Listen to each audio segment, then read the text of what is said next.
चलो श्लोक बोलते हैं। यस, सब लोग रेडी हो? काय? हाँ। गुरुर्ब्रह्मा गुरुर्विष्णु गुरुर्देवो महेश्वरा गुरुर्साक्षात् परब्रह्म तस्मै श्री गुरवे नमः। ओम त्र्यंबकं यजामहे सुगंधिं पुष्टिवर्धनम् उर्वारुकमिव बन्धनात् मृत्योर्मुक्षीयमामृतात्।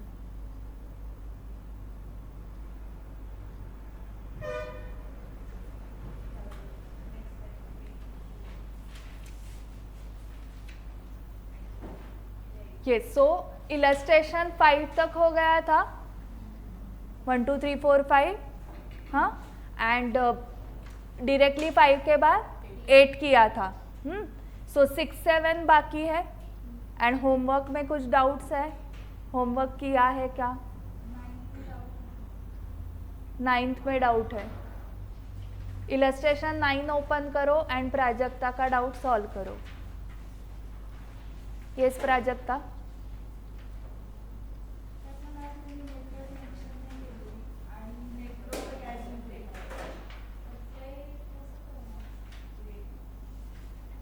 नाइन्थ में डायरेक्ट मेथड ही आएगी ना।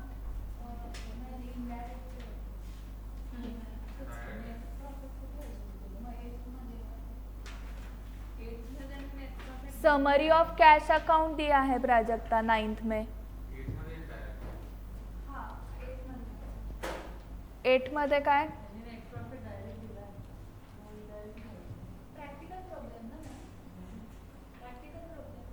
हाँ हाँ ओके। इलस्ट्रेशन नहीं, प्रैक्टिकल क्वेश्चन 8 या 9? 9।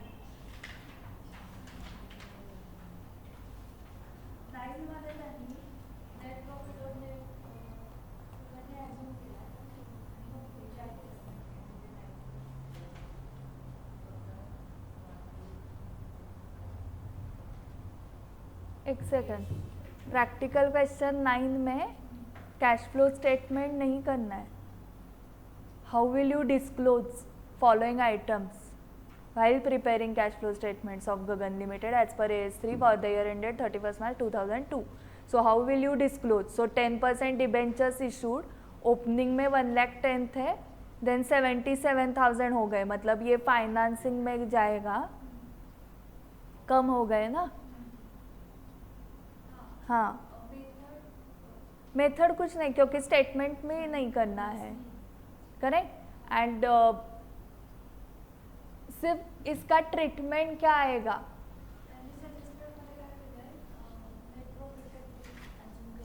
XXX, हाँ वो ट्रीटमेंट, हाँ करेक्ट करेक्ट। सो इनडायरेक्ट क्यों? क्योंकि डेटर्स का वगैरह उन्होंने इंफॉर्मेशन दिया है ना, 36,000 रिटर्न ऑफ। उसके बाद जब ओपनिंग एंड क्लोजिंग बैलेंसेस दिए जाते हैं तब इनडायरेक्ट मेथड ही करनी पड़ती है ना। डायरेक्ट मेथड में वो कैसे देंगे? रिसीट फ्रॉम डेटर्स इतना है, सेल ऑफ इन्वेस्टमेंट करके इतना आया, रिडम्पशन ऑफ डिबेंचर से इतना पेमेंट हुआ। सो यहाँ पर ओपनिंग क्लोजिंग दिए है, मतलब इनडायरेक्ट ही करना पड़ेगा, ठीक है। एंड इनडायरेक्ट सिर्फ इसके लिए लगता है ना, एक्चुअली ऑपरेटिंग के लिए।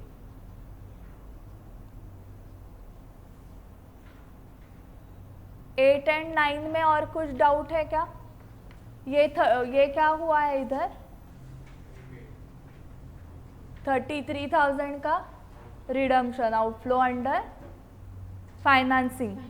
ओके, सेकंड बताओ, debentures were redeem at 5% premium at the end of the year, premium was charge to the profit and loss account for the year.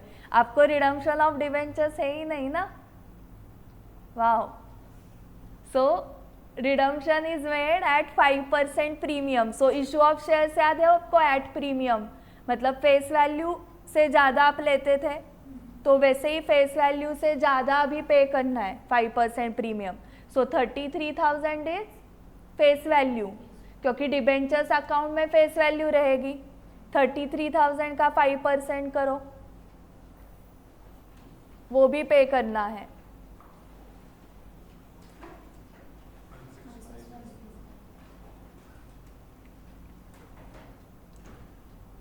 So total आपने डिबेंचर होल्डर्स को कितना पे किया है? 33,000 plus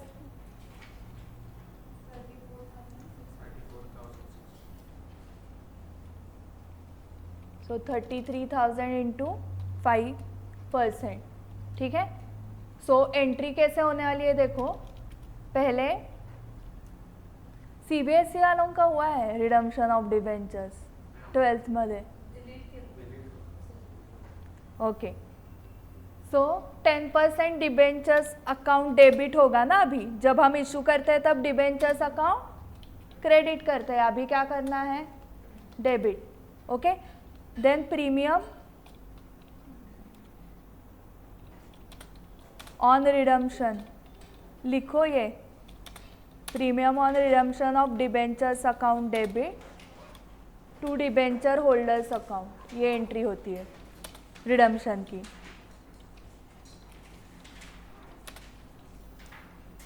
entry लिखो ये,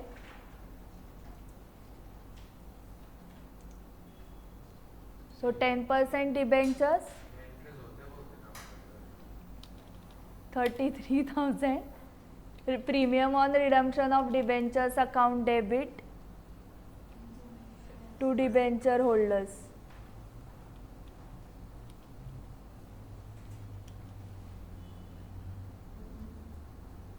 Covid की वजह से डिलीटेड था क्या तो वो टॉपिक?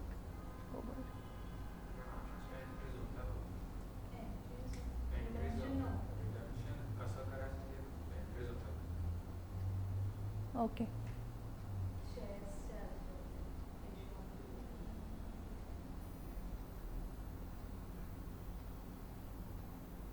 ये समझ में आ गई एंट्री। सो टोटल इतना पे करना है। सो सेकेंड पेमेंट की एंट्री क्या आएगी? Debenture holders to bank. So outflow हुआ अंडर फाइनेंसिंग,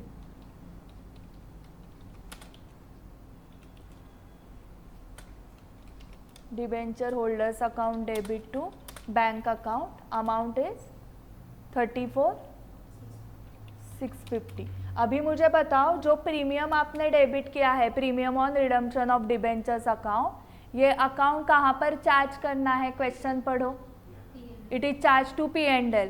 तो थर्ड एंट्री क्या होगी? P&L account debit to premium.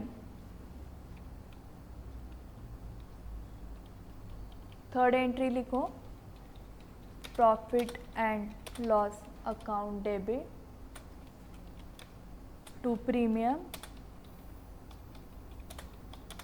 On redemption of debentures account.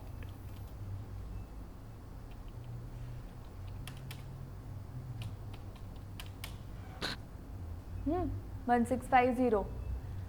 देखो क्वेश्चन में स्पेसिफिक दिया है कि it is charge to P&L, इसलिए ये एंट्री की हमने। अदरवाइज ये चार्ज होता है सिक्योरिटीज प्रीमियम अकाउंट को, जो आप प्रीमियम भर भर के ले रहे हो इशू ऑफ शेयर्स के वक्त, उस सिक्योरिटीज प्रीमियम अकाउंट का क्या करोगे? सो क्या करना है, वो सेक्शन 52 ऑफ कंपनीज एक्ट में दिया हुआ है। सेक्शन 52 में जो यूसेज अलाउड है उतने ही यूसेज आप कर सकते हो। सो उसमें है कि you can issue bonus shares out of that securities premium, you can pay premium on redemption of debentures और प्रेफरेंस शेयर्स। आपको दोनों टॉपिक्स नहीं है, रिडम्पशन ऑफ डिबेंचर्स भी नहीं है, रिडम्पशन ऑफ प्रेफरेंस शेयर्स भी नहीं है। सो आपको समझा होगा कि रिडम्पशन जो है, रीपेमेंट जो है, वो भी एट प्रीमियम हो सकता है। जैसे इशू ऑफ शेयर्स आप एट प्रीमियम करते हो, issue of debentures at premium होता है, तो रिडम्पशन भी एट प्रीमियम हो सकता है। ठीक है। सो यहाँ पर देखो क्या हुआ है, अगर ये सेंटेंस नहीं होता तो आप कौन सा अकाउंट डेबिट करते हैं? हाँ, सिक्योरिटीज प्रीमियम अकाउंट। ओके, सो ऑब्लिक करके रखो सिक्योरिटीज प्रीमियम अकाउंट। सो अगर ये सेंटेंस नहीं दिया रहता क्वेश्चन में कि P&L को चार्ज किया है प्रीमियम पेड ऑन रिडम्पशन, ये सेंटेंस नहीं है क्वेश्चन में, तो बेसिक एजम्पशन होता है कि it is debited to securities premium, it is charged against securities premium, ये बेसिक एजम्पशन होता है। ओके, बट यहाँ पर स्पेसिफिक दिया है मतलब आपको ऐसे एंट्री करनी पड़ेगी, एंड कुछ दिया नहीं होता है तो एसपी मतलब सिक्योरिटीज प्रीमियम अकाउंट।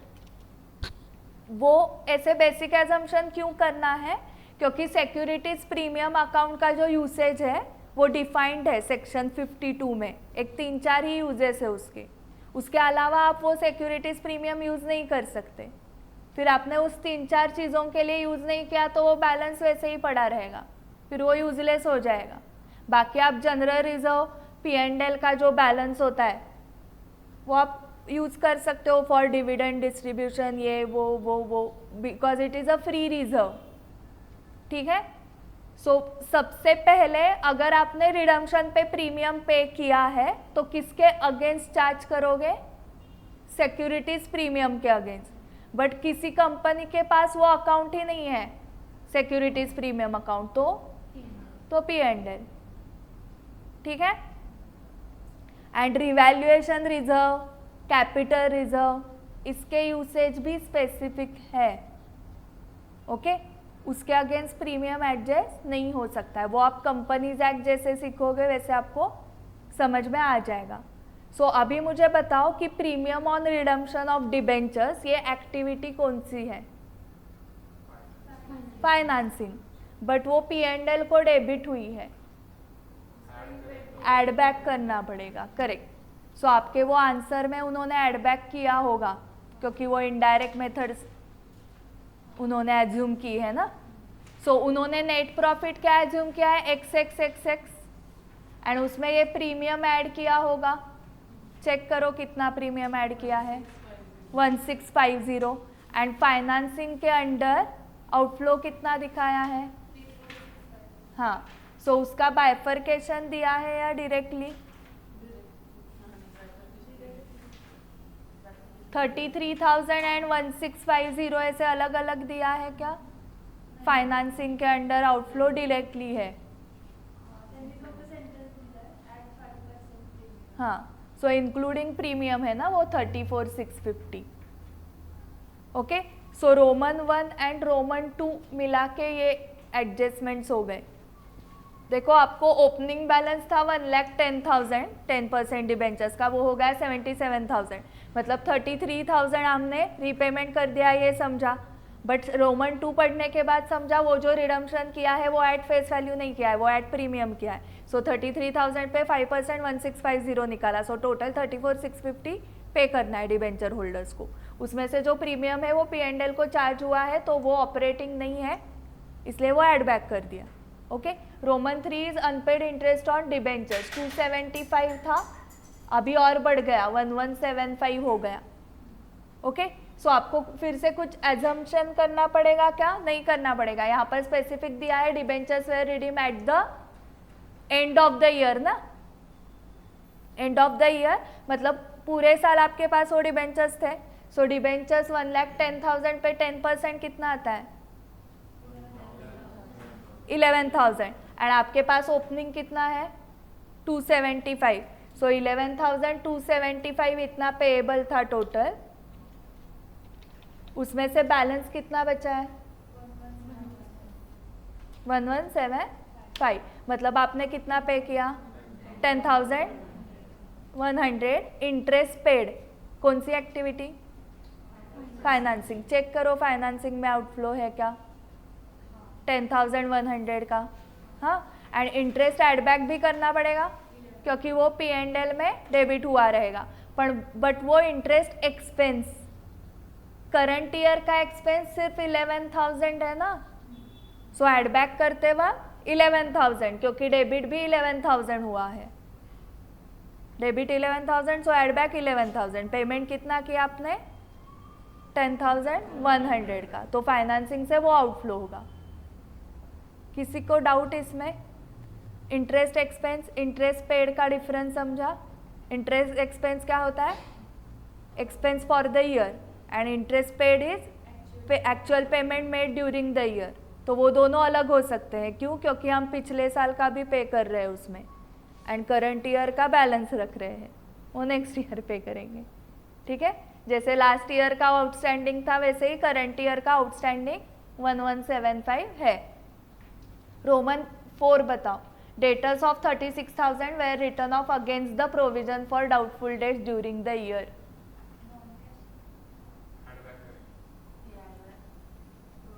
सिद्धांत NEET watch.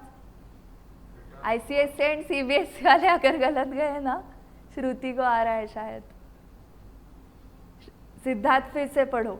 Debtors of ₹36,000 were written off against the provision for doubtful debts. Add back कब करेंगे हम? P&L को डेबिट हुआ है तो ही एड बैक करेंगे. यहाँ पर P&L को debit, it is adjusted against provision for doubtful debt. So for example आपने 10,000 की प्रोविजन क्रिएट की है for doubtful dates. Provision create करने की एंट्री क्या होती है? असं मी विचारायचे फाउंडेशनला, आठवतंय का? हां, ते ह्यासाठी तुम्ही बसणार होतात ना इंटरला कधी ना कधी.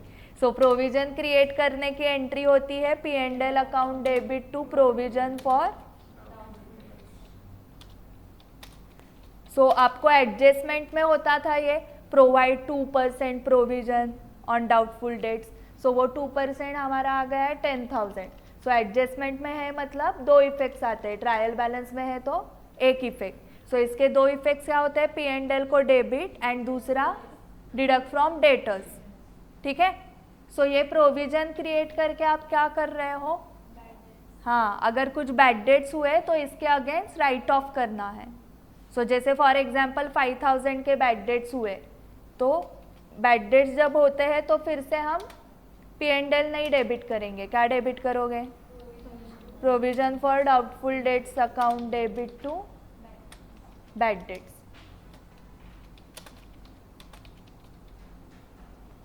अगर ये एंट्री मैंने की है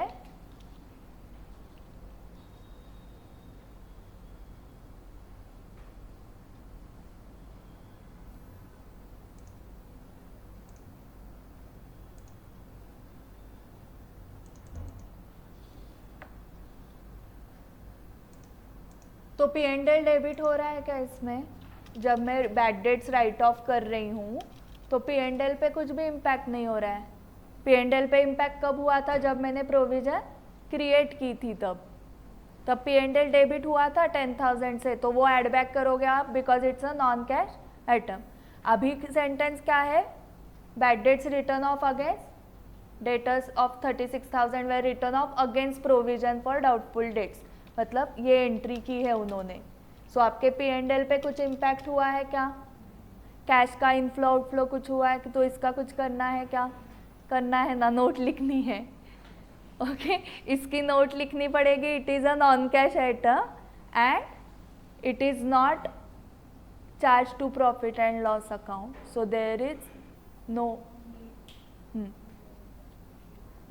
no treatment in cash flow statement, or there is no need to add back that debtors return off because it is charge against provision for doubtful debts. Okay, normal English में आपको लिखना है. Legal language वगैरह कुछ नहीं होता है. Okay, legal language accounting standards के टाइम आने वाली है.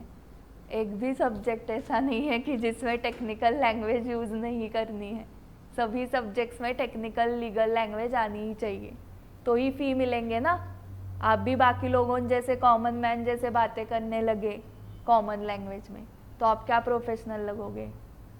अरे आपण आपल्यासारखाच बोलतोय की हा काय प्रोफेशनल.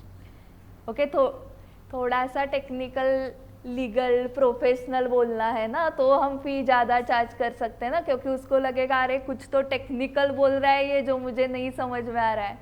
तो आप पर फिर बाद में समझोगे अरे ट्रेड रिसीवेबल्स मतलब कस्टमर ही था, वो उसको बाद में समझेगा.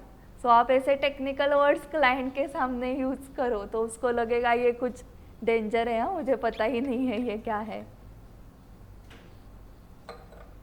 बट यहाँ पर नोट लिखते समय कॉमन लैंग्वेज ओके है. 10% बॉन्ड्स का क्या किया? कुछ नहीं किया, बट इंटरेस्ट मिलेगा ना उस पर. कितना? 35,000. सो वो P&L को क्रेडिट हुआ रहेगा, तो क्या करोगे? माइनस. ओके, बट आपको पूरा रिसीव नहीं हुआ 35,000. 35,000 माइनस 10,500 ही रिसीव हुआ है ना.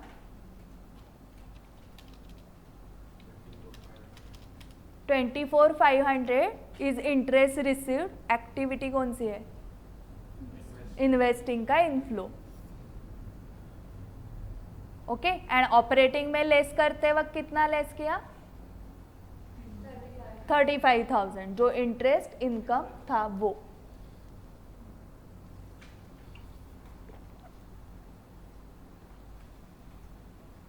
सो आज ये सॉल्व करना है आपको। ओके, मैं मेरी ड्यूटी करती रहूँगी। हाँ, मैं सिर्फ बताते रहूँगी ये होमवर्क है, ये करना है, घर जाके सॉल्व। एंड ये भी बोलूँगी कि रिजल्ट 10% लगता है इंटरमीडिएट का। वो 10% लोग क्या करते हैं? रेगुलर क्लास अटेंड करते हैं, रेगुलर होमवर्क करते हैं, रेगुलर टेस्ट लिखते हैं एंड रेगुलर रिवीजन करते हैं। जो क्लास में सिखाया है वो सेम डे रिवाइज करते हैं। 4 पिलर्स आपको है सिर्फ, regular attendance, regular homework, regular revision, regular test. हेच फाउंडेशनला होतं, हेच इंटरला फायनललाही हेच। ओके, एंड ऐसे कितने लोग करेंगे? 10% ही। ओके, रेग्युलर अटेंडेंस तो देख ही रहे हो आप, अभी रेग्युलर होमवर्क भी आगे आगे देखोगे। ओके, सो रिजल्ट के बाद रोने की ज़रूरत ही नहीं है ना। हमने ये सब रेगुलर नहीं किया तो फेल ही आने वाला है। एंड हंसने की भी ज़रूरत नहीं है, पास हुए तो आपने किया इसलिए आ गया, न्यूट्रल। सो किया तो रिजल्ट आ जाएगा, नहीं किया तो नहीं आएगा। ठीक है, 6 महीने के बाद करते हैं, उस टाइम नहीं किया मैम, अभी करते हैं। जब करोगे तो पास हो ही जाओगे ना।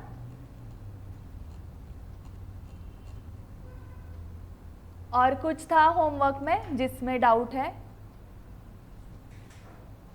Practical question 8, 9, illustration 1, 2, 3, 4, 5, 8। तो अभी 6 देखना है ना।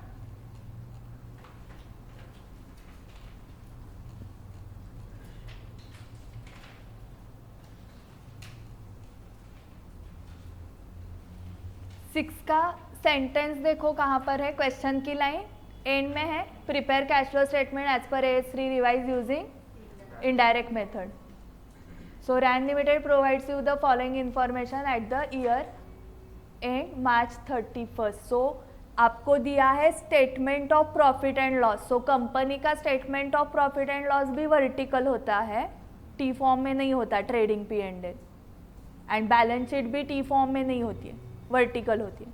ठीक है, सो सेल्स देखो ऐसे लिखने हैं। आप ट्रेडिंग अकाउंट के क्रेडिट साइड को सेल्स लिखते थे, वैसे नहीं लिखना है, सेल्स से स्टार्ट होता है। कॉस्ट ऑफ गुड्स सोल्ड का फॉर्मूला आता है किसी को? Opening stock add purchases less closing stock add direct expenses. Okay, so ये सब करके जो फिगर आती है वो लिख देनी है। ट्रेडिंग अकाउंट में क्या करना पड़ता था आपको? 2 opening stock, 2 purchases, 2 direct expenses and on credit side by closing stock.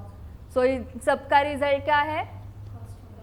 Cost of goods sold, directly लिख देना है। ठीक है, सो फिर ये क्या होगा बताओ? हाँ, ग्रॉस प्रॉफिट है ये, करेक्ट। फिर ऑपरेटिंग एक्सपेंसेस लेस किए हैं जिसमें डेप्रीसिएशन इंक्लूड है 37,000 का। क्या करोगे डेप्रीसिएशन का? एड बैक करोगे। Reason? Non cash item, correct. Okay, other income और एक्सपेंसेस देखो। इंटरेस्ट एक्सपेंसेस पेड, कौन सी एक्टिविटी? फाइनेंसिंग। तो यहाँ पर उन्होंने लेस किया है, क्या करोगे? Add back, correct. Interest income received investing, तो यहाँ पर क्या करोगे? Less. Gain on sale of investment investing, तो यहाँ पर क्या करोगे? Deduct. Loss on sale of plant investing, यहाँ पर लेस किया है, एड बैक करोगे। ठीक है जी, यहाँ समझ लेगा। सो ये सब करके इनकम टैक्स आया है 7,000। आप जो स्टार्टिंग पॉइंट आपको क्या सिखाया है इनडायरेक्ट मेथड में? Starting point net profit before tax. So अगर आपने 16,000 लिया तो प्लस इनकम टैक्स करके दिखाओ 23, नहीं तो डायरेक्टली 23,000 से स्टार्ट कर सकते हो ऐसे, नेट प्रॉफिट बिफोर टैक्स। ठीक है, ओके, यहाँ तक आ गए हम। अभी प्लांट दिया है उन्होंने, ये ओरिजिनल कॉस्ट है, ओपनिंग इधर है 5,05,000 एंड क्लोजिंग 7,15,000। एक्यूमुलेटेड डेप्रीसिएशन मतलब ये ओरिजिनल कॉस्ट है, ब्रैकेट में एक्यूमुलेटेड डेप्रीसिएशन दिए हैं। इन्वेस्टमेंट्स कम हुए हैं या बढ़ गए हैं?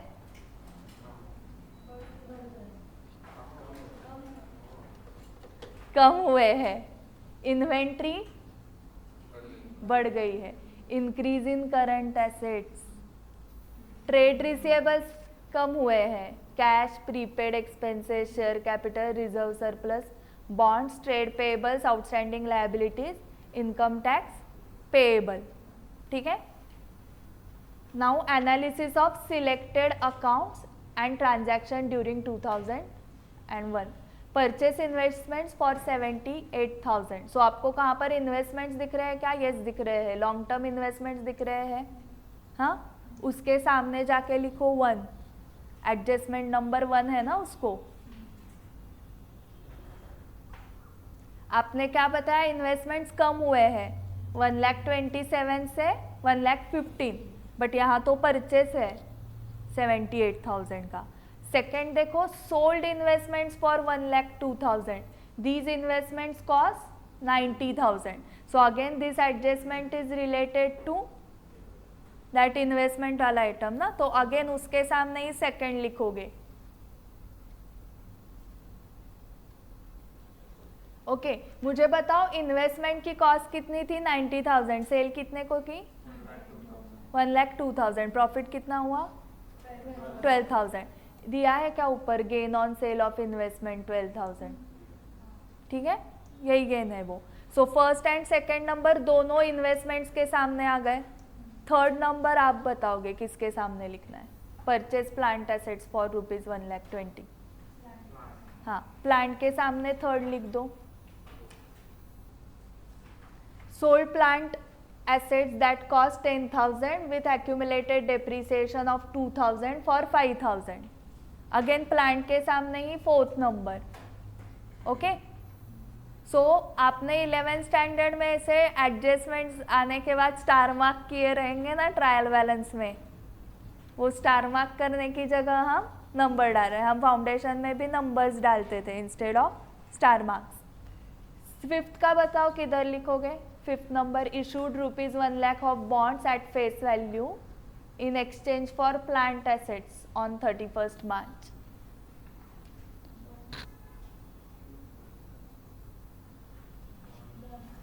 बॉन्ड्स के सामने फिफ्थ नंबर लिख दो।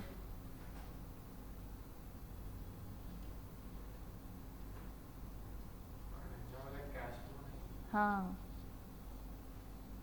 सो और कहाँ पे लिखना पड़ेगा? 5। करेक्ट, प्लांट के सामने भी 5 लिख दो। बॉन्ड्स इशू करके क्या मिला आपको? कैश मिली क्या? प्लांट मिला है। सो प्लांट जो परचेस किया है आपने वो कैश में कितना किया वो फाइंड आउट करना पड़ेगा। सो आपको ये सारे अकाउंट्स बनाने हैं, लेजर अकाउंट्स। अभी याद आ रहा होगा एक्यूमुलेटेड डेप्रिसिएशन अकाउंट।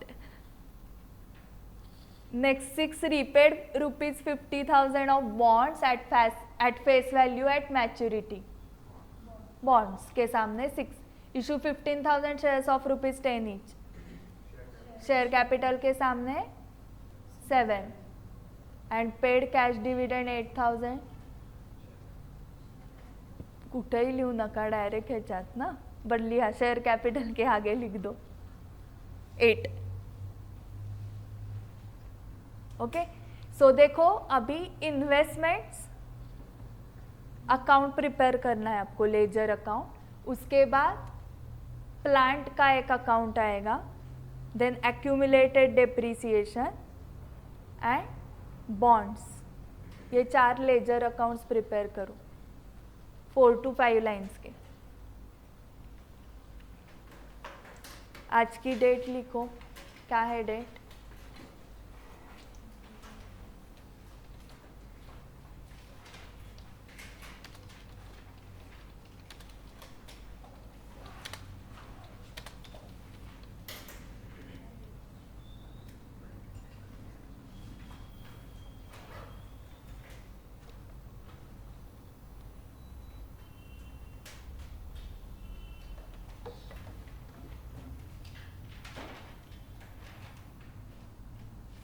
23rd है ना?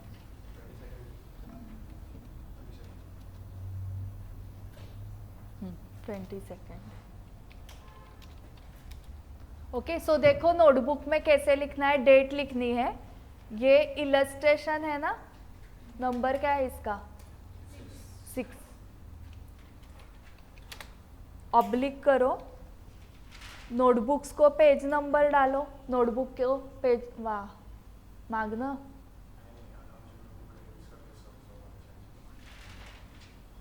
ओके।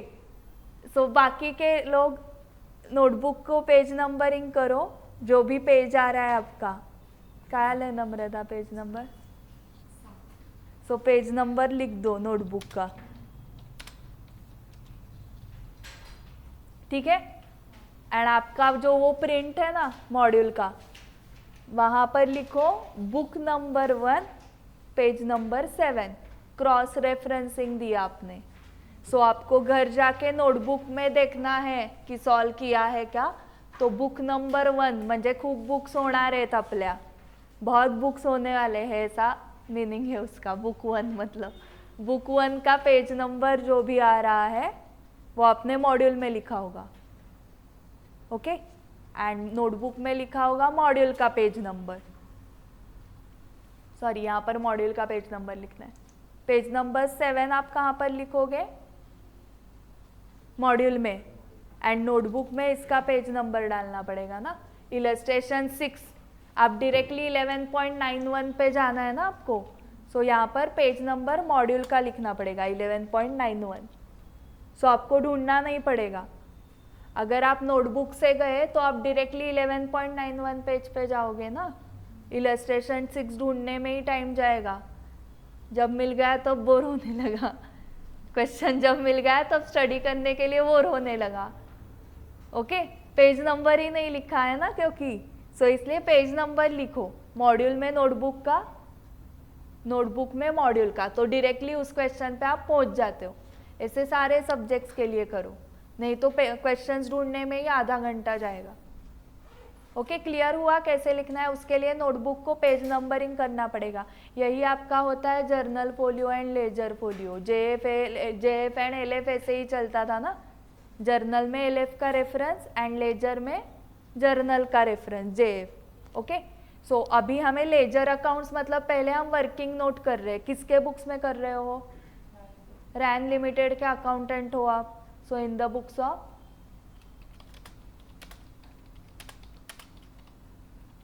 रैन लिमिटेड वर्किंग नोट से स्टार्ट कर रहे हैं हम, ऐसे अलाउड है क्या? यस अलाउड है आंसर, मतलब पहले कैश फ्लो स्टेटमेंट आना चाहिए, फिर उसके नीचे वर्किंग नोट्स, ऐसे कुछ नहीं है।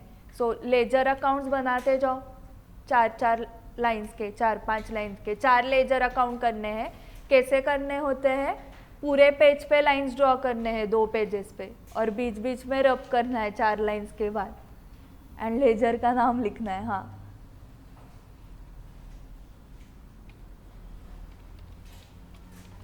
और उसके क्या होंगे? पर्टिकुलर्स एंड रुपीज, इतने ही कॉलम्स चाहिए, हाँ हमें। Investments account, plant account, accumulated depreciation account,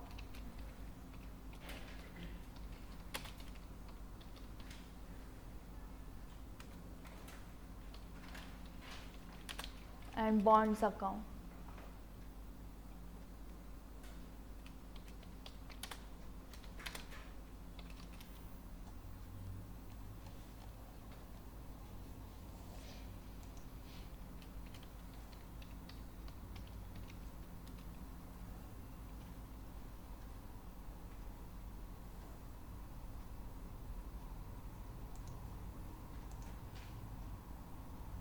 rupees की साइन देनी है, हाँ आपको।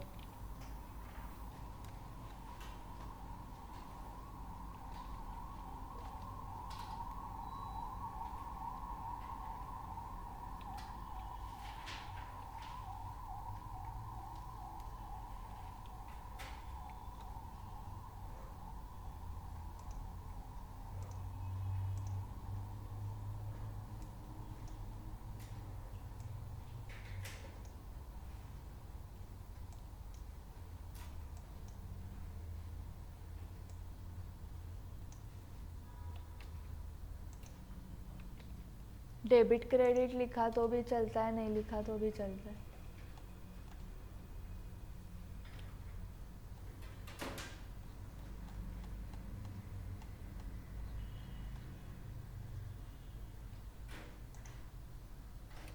ओके, ओपनिंग क्लोजिंग लिख दो सबके।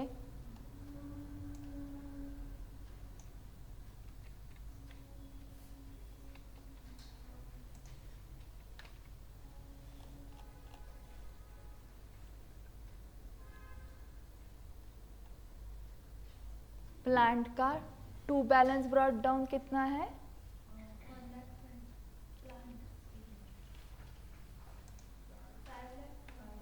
हाँ, 5,05,000।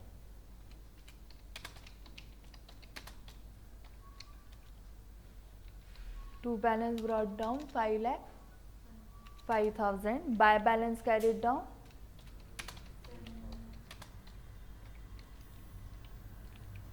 7,15,000. नेक्स्ट, एक्यूमुलेटेड डेप्रिसिएशन कहाँ से स्टार्ट होगा? ओपनिंग कहाँ है? By balance brought down, accumulated depreciation, that is provision for depreciation.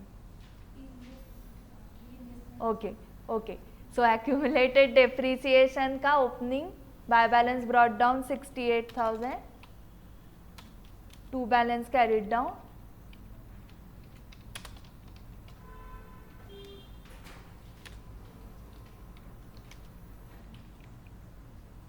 1,03,000. Plant का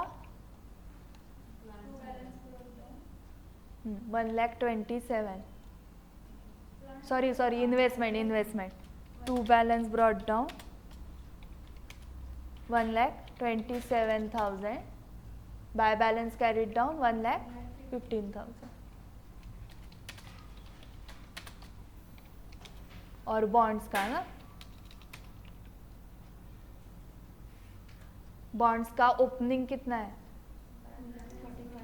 हाँ, to balance brought down 2,45,000. By balance carried down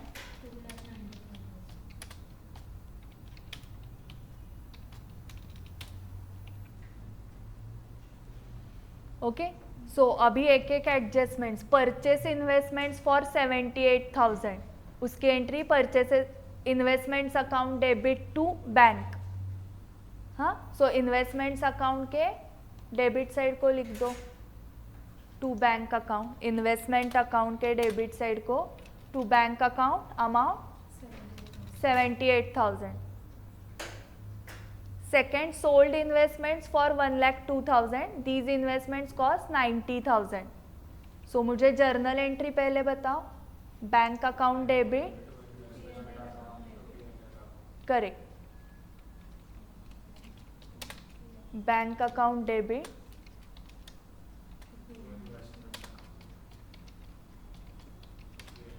to investments account, to P&L लिख सकते हो या to gain on sale of investments. Okay, दोनों correct हैं. Amounts बताओ.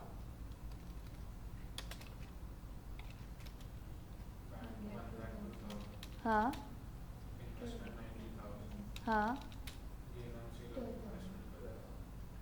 12.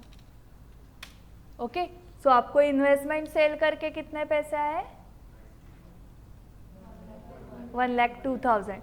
सो investment account के क्रेडिट साइड को आप क्या लिखोगे? By bank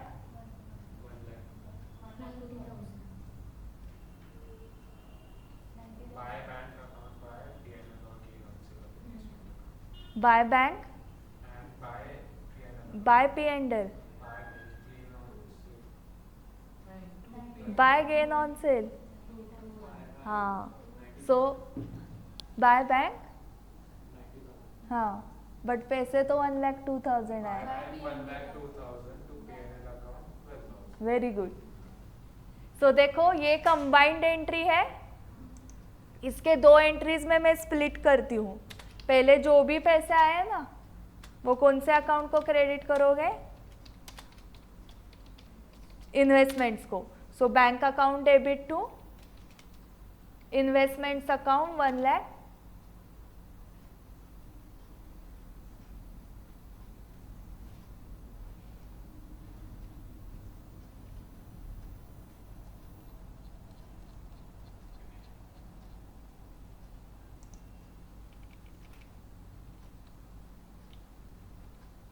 $1,02,000।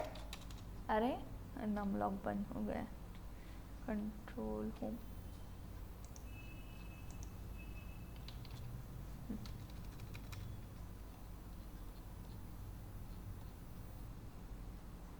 सो ये कंबाइंड एंट्री सबको समझी है। इसको स्प्लिट कैसे कर रहे हो? Bank account debit 1,02,000 to investments 1,02,000। Okay, but आपको पता है कि पूरा इन्वेस्टमेंट्स को क्रेडिट किया तो रॉन्ग है, क्योंकि इसमें जो प्रॉफिट है 12,000 वो कहाँ पर जाना चाहिए? Gain on cell. So investment को जो पूरा क्रेडिट किया है वो उसमें से गेन आप ट्रांसफर करोगे गेन अकाउंट को। Investments account debit to gain on sale of investments या इन्वेस्टमेंट टू P&L। सो ये आपको लिख के रखने हैं, 2 एंट्रीज तो लिख के रखो। ये 2 एंट्रीज लिखो रफ में, bank to investment and investment to P&L। ऊपर लिख दो रफ में। अभी इन्वेस्टमेंट अकाउंट में आप कैसे लिखोगे? बाय बैंक 1,02,000, मतलब पैसे 1,02,000 आ गए, बट इन्वेस्टमेंट के डेबिट साइड को लिखोगे to gain.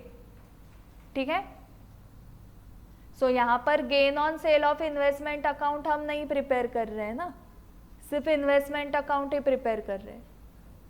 So investment through root करना पड़ रहा है वो गेन, नहीं तो आइडियली आप डायरेक्टली गेन अकाउंट को क्रेडिट कर सकते हो, बट गेन अकाउंट आप नहीं बना रहे हो तो दिखाते वक्त कैसे इन्वेस्टमेंट थ्रू रूट करना पड़ेगा उसको। सो आपके लेजर में आपको लिखना है अभी इन्वेस्टमेंट्स के क्रेडिट साइड को by bank 1,02,000 and to profit and loss account या टू गेन ऑन सेल, कुछ भी लिखो।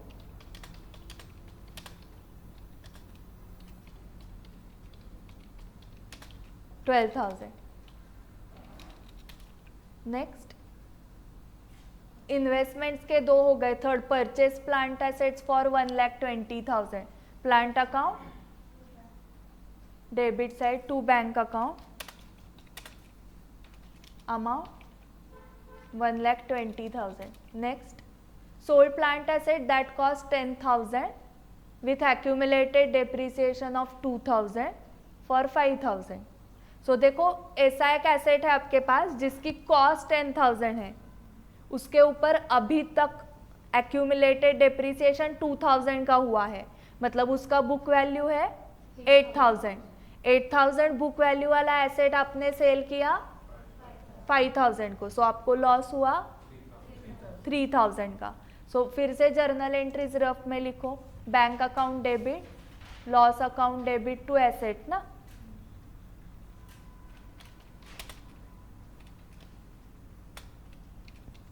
Bank account debit, loss on sale of asset account debit,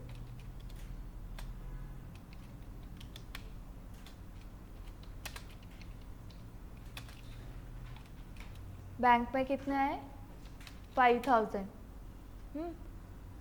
loss on cell कितना हुआ 3,000 एंड उस एसेट की बुक वैल्यू थी 8,000।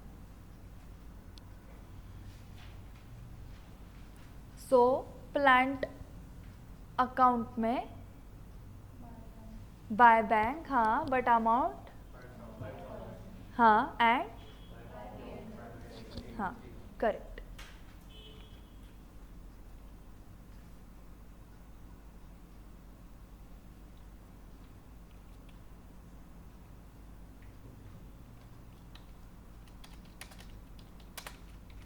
Bye bank account 5,000, by P&L 3,000 और ये तो 8,000 हो गया, बाय एक्यूमुलेटेड डेप्रिसिएशन 2,000। ओके, देखो एक्यूमुलेटेड डेप्रीसिएशन का और एक नाम है प्रोविजन फॉर डेप्रीसिएशन, जिसको क्रेडिट बैलेंस होता है। ओके कभी भी कौन सा भी एसेट आप सेल कर रहे हो, मतलब वो फिजिकली गया है आपके बिजनेस से, तो वो बुक से भी जाना चाहिए, सो उसकी ओरिजिनल कॉस्ट जानी चाहिए। सो प्लांट अकाउंट को डेबिट बैलेंस होता है, उसको क्रेडिट दे रहे हो आप बाय बैंक, बाय P&L। हाँ प्लांट अकाउंट को डेबिट बैलेंस होता है, उसको क्रेडिट दे रहे हो, एंड उसके ऊपर जो एक्यूमुलेटेड डेप्रीसिएशन है उसको क्या देना पड़ेगा, डेबिट। सो एंट्री क्या होगी, accumulated depreciation account debit to plant. अभी तक कितना डेप्रीसिएशन किया था आपने, 2000 का। सो वो एंट्री लिखनी है तो पहले एंट्री लिखो एंड देन उसका लेजर पोस्टिंग करो। आपल्याला हे नोव्हेंबरपर्यंत लक्षात ठेवायचं आहे, अभी लगता है कि याद आ जाएगा। ओके देन बाद में कॉल, ये कैसे अमाउंट आ गई पढ़ाई करते वक्त। सो अभी क्या करो आप, जर्नल एंट्रीज लिखी दो ना, एक्यूमुलेटेड डेप्रीसिएशन अकाउंट डेबिट, क्योंकि बाद में आपको टाइम नहीं रहेगा ना ये अमाउंट कैसे आई सोचने में। Accumulated depreciation account debit to plant account, amount 2000। So plant account credit side लिख दिया क्या, by accumulated depreciation.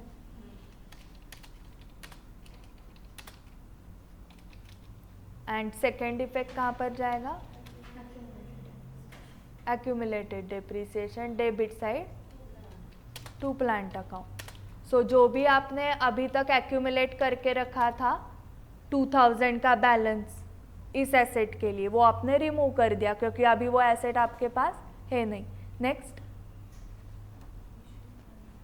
issued 1 lakh of bonds at face value in an exchange for plant assets on 31st March। मतलब उसके ऊपर interest देना है क्या आपको, नहीं देना है, क्यों, क्योंकि लास्ट डे को इशू किए थे आपने बॉन्ड्स। एंट्री क्या आएगी, plant account debit to bond, so 1 lakh। So plant account debit side to bonds account 1 lakh। अजून कॅश फ्लो स्टेटमेंट सुरूच नाही झालंय आपलं, काय चाललंय बघताय ना अजून।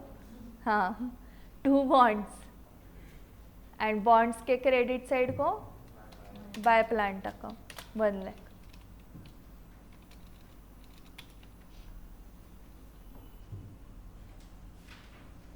repaid rupees 50,000 of bonds at face value at maturity। repaid bonds to bank, correct। so bonds account के डेबिट साइड को to bank, amount 50,000।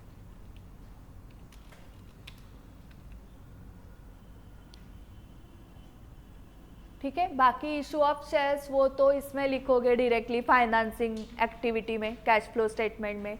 And paid cash dividend वो भी फाइनेंसिंग एक्टिविटी में आउटफ्लो है। सो लेजर अकाउंट्स रिलेटेड सब कुछ हो गया है क्या। सो एक एक क्लोज करो, अभी पहले बॉन्ड्स क्लोज करो, बॉन्ड्स।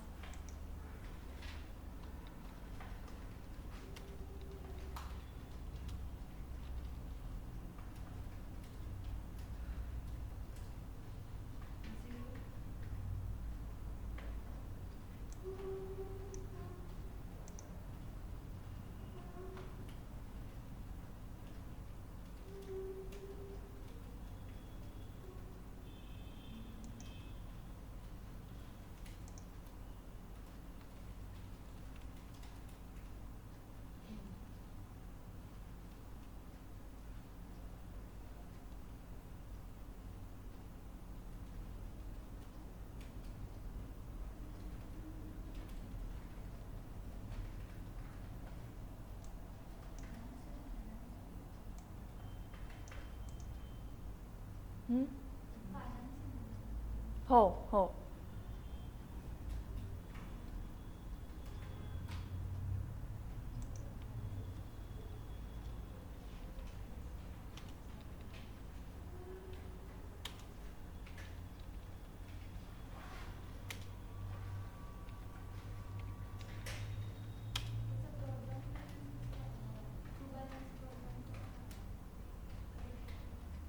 सांगते 1 मिनिट.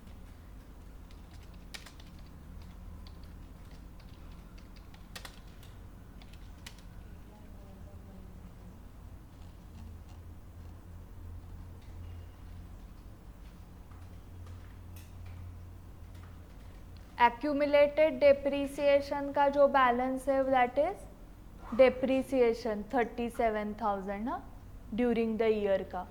इधर क्या हो रहा है, ये 2,95,000.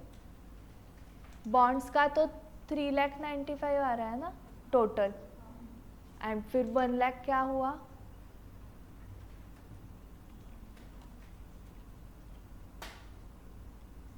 बॉन्ड्स 2,45,000.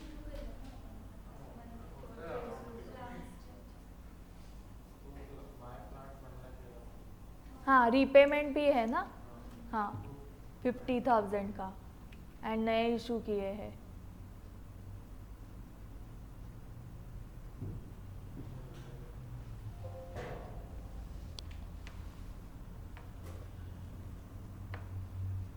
बैलेंस गलत लिखे हैं. हाँ बाय बैलेंस ब्रॉट डाउन चाहिए. बॉन्ड्स इशू किए हैं मतलब लायबिलिटी है ना वो हमारी. इन्वेस्टमेंट इन बॉन्ड्स नहीं है, इशू ऑफ बॉन्ड्स है, इशू ऑफ डिबेंचर्स जैसे. उल्टा कर दो उसको.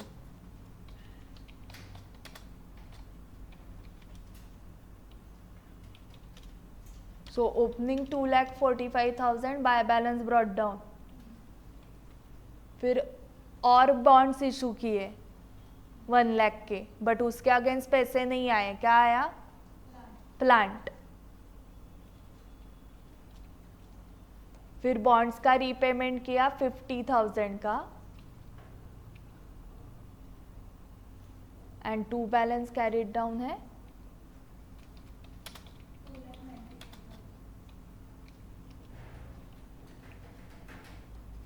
2,95,000. ये क्लोजिंग है ना 2,95,000.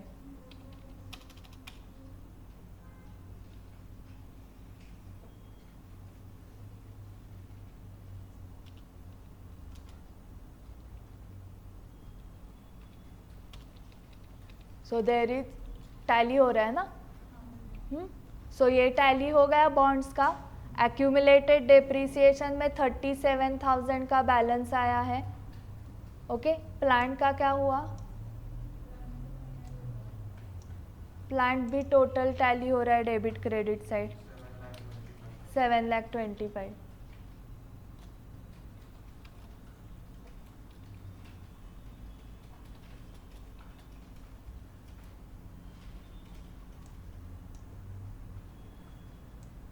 इन्वेस्टमेंट भी टैली हो गया.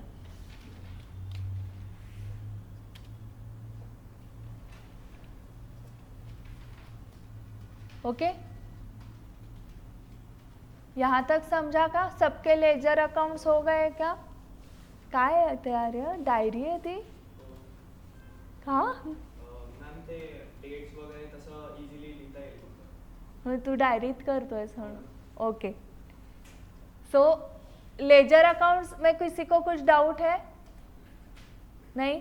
तो पहले बताओ इन्वेस्टमेंट का जो 2 बैंक आपने लिखा है, purchase of investment, activity investing, gain on sale of investment. So यहाँ पर सेल ऑफ इन्वेस्टमेंट भी इन्वेस्टिंग के अंडर लिखोगे, इनफ्लो 1,02,000 का. बट गेन का क्या करोगे, डिडक्ट फ्रॉम, हाँ ऑपरेटिंग एक्टिविटी में नेट प्रॉफिट से डिडक्ट करोगे. प्लांट में क्या क्या करोगे, purchase of plant outflow under investing 1,20,000. Sale of plant कितना दिखाओगे,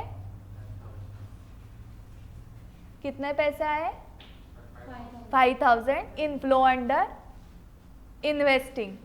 ओके उसके बाद लॉस भी है ना, लॉस ऑन सेल डेबिट हुआ रहेगा तो वो क्या करोगे, एड बैक करोगे लॉस ऑपरेटिंग में. करेक्ट. और क्या, प्लांट का हो गया इतना ही. हाँ अभी एक्यूमुलेटेड डेप्रीसिएशन में जो करंट ईयर का डेप्रीसिएशन आया आपका 37,000, ये एड बैक करोगे ऑपरेटिंग में, ठीक है। बॉन्ड्स, इशू ऑफ बॉन्ड्स है, सो फाइनेंसिंग, सो प्लांट परचेज करने के लिए इशू किया उसका नोट लिखना है, और जो बॉन्ड्स का रीपेमेंट किया वो outflow under financing, correct. So ये आपको एडजस्टमेंट्स दिखाने हैं। Then issue of shares and cash dividend paid financing में, एक इनफ्लो दूसरा आउटफ्लो, एंड इसमें से जो भी वर्किंग कैपिटल वाले आइटम्स है, मतलब करंट एसेट्स करंट लायबिलिटीज, उसका इंक्रीज डिक्रीज देख के वो कल के जो रूल्स है ना, इंक्रीज इन करंट एसेट्स मतलब इंक्रीज इन डेटर्स, मतलब क्रेडिट सेल हुए हैं पैसे नहीं आए तो माइनस करो, एंड डिक्रीज इन डेटर्स मतलब डिक्रीज इन करंट एसेट मतलब ही डिक्रीज इन डेटर्स। डेटर्स कब कम होंगे, जब पैसे आएंगे, तो इनफ्लो है तो ऐड करना है, okay. Increase in creditors, increase in current liability, so credit purchases किए तो लायबिलिटी बढ़ेगी, मतलब परचेस डेबिट कर दिया है आपने बट पेमेंट नहीं हुआ तो ऐड बैक करो, क्योंकि पेमेंट हुआ नहीं है ना, और वो आपने नेट प्रॉफिट के टाइम दिखाया है। एंड डिक्रीज इन लायबिलिटीज कब होगा, अगर आपने पेमेंट किया तो, मतलब माइनस करना पड़ेगा, ठीक है। सो एक 10 मिनट का ब्रेक लो एंड देन हम ये कंप्लीट करते हैं, ठीक है।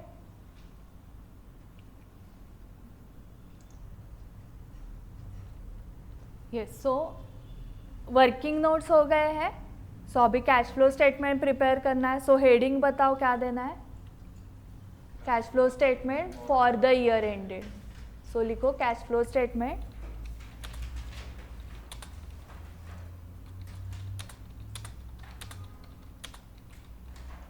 For the year ended, year क्या है 31 मार्च 20x1।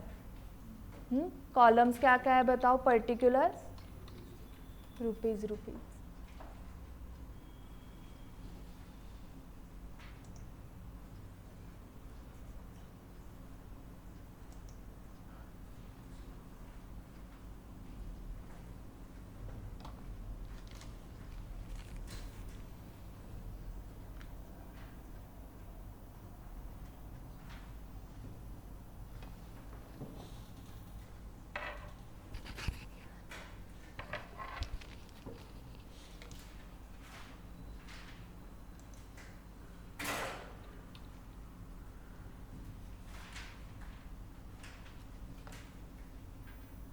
आपको साइन देनी है हाँ रुपीज़ की। इधर वो फॉन्ट नहीं है, रूपी का फॉन्ट होता है वो नहीं है अभी यहाँ पर, सो मैं RS लिख रही हूँ, बट आपको साइन देनी है रूपी की। ये सो जनरली मैंने आपको क्या बताया था, 1 full page for operating and half pages for investing and financing, ऐसे फॉर्मेट ही बना के रखो। सो एग्जाम में प्रॉब्लम नहीं आएगा कि मैम ऑपरेटिंग वाला पार्ट खत्म हुआ और भी मुझे एडलेस करने हैं, वर्किंग कैपिटल चेंजेस दिखाने हैं। एग्जाम फी पे करने वाले हो ना, आंसर शीट्स मिलने वाले आपको, अनलिमिटेड सप्लीमेंट्स। एंड ब्रैकेट में कौन सी मेथड लिखोगे, हाँ लिखो इनडायरेक्ट मेथड।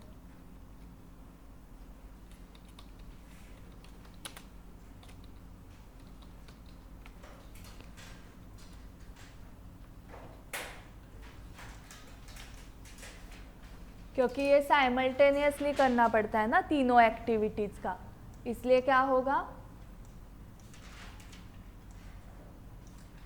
ऐसे आपको एस्टिमेट करना पड़ेगा ना। सो इधर क्या लिखना है, कैश फ्लो अंडर, हाँ लिखो cash flow under operating activities.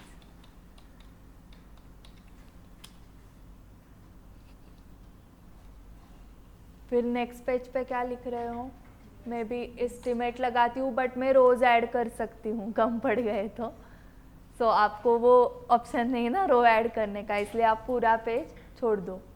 Then cash flow under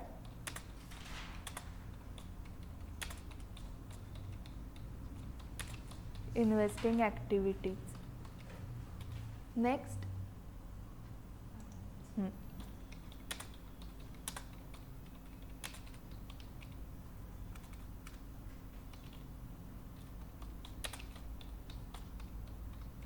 cash flow under financing activities.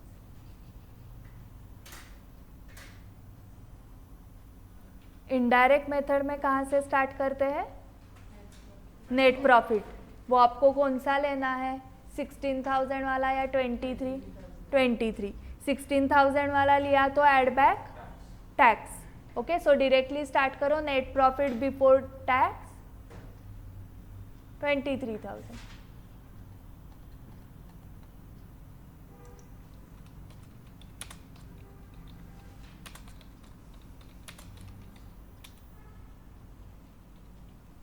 Net profit before tax 23,000. Inner column में now adjustments for non cash and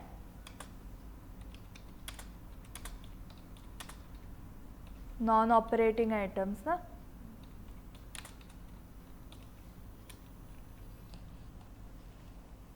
so ये P&L है आपका. Vertical होता है ना P&L company का. बताओ क्या क्या एडलेस करना है इसमें. पहला दो तो ऑपरेटिंग ही है, sales, cost of good sold. वो ऑपरेटिंग में ही था, वो उधर ही चाहिए. ऑपरेटिंग एक्सपेंस में कुछ गड़बड़ है क्या? हाँ, डेप्रीसिएशन 37,000 याद है क्या आपका आया था एक्यूमुलेटेड डेप्रीसिएशन अकाउंट में. तो डेप्रीसिएशन क्या करना है? हाँ, सो लिखो वहाँ पर डेप्रीसिएशन.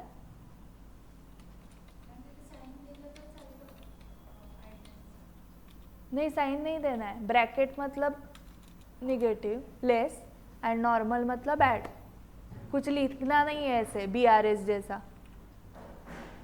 ओके, अभी नेक्स्ट इसमें क्या प्रॉब्लम लग रहा है? Interest expense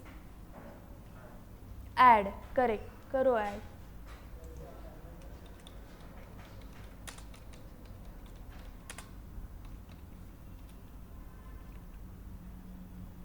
$23,000. Okay, interest expense paid मतलब यही आउटफ्लो है अंडर. हाँ, सो वहाँ से लेस करो. यहाँ पर ऐड मतलब 23,000 दिखाया ना, विदाउट ब्रैकेट दिखाया क्योंकि यहाँ पर ऐड बैक है. बट फाइनेंसिंग में दिखाते वक्त ब्रैकेट में दिखाना पड़ेगा.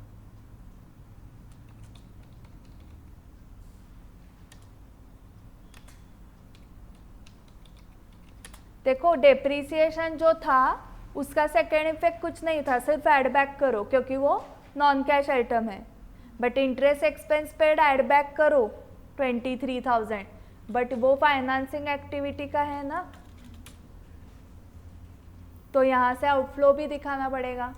मुझे लगा वो हो जाएगा ब्रैकेट, बट ये गूगल शीट है, वो निगेटिव ही ले रहा है. आप ब्रैकेट डाल लो. Okay, next interest income received में क्या गड़बड़ है? लेस करना पड़ेगा. सो ऑपरेटिंग में जाके ब्रैकेट में डाल दो उसको.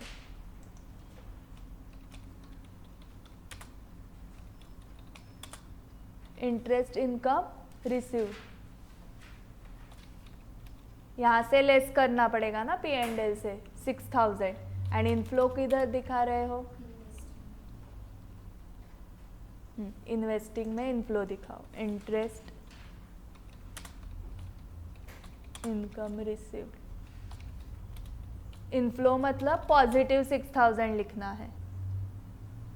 एंड यहाँ पर लेस कर दिया क्योंकि P&L को क्रेडिट हुआ है, which is non operating item, it is investing cash inflow. Next, gain on sale of investment का क्या करोगे? माइनस. करेक्ट, सो लिखो gain on sale of investment.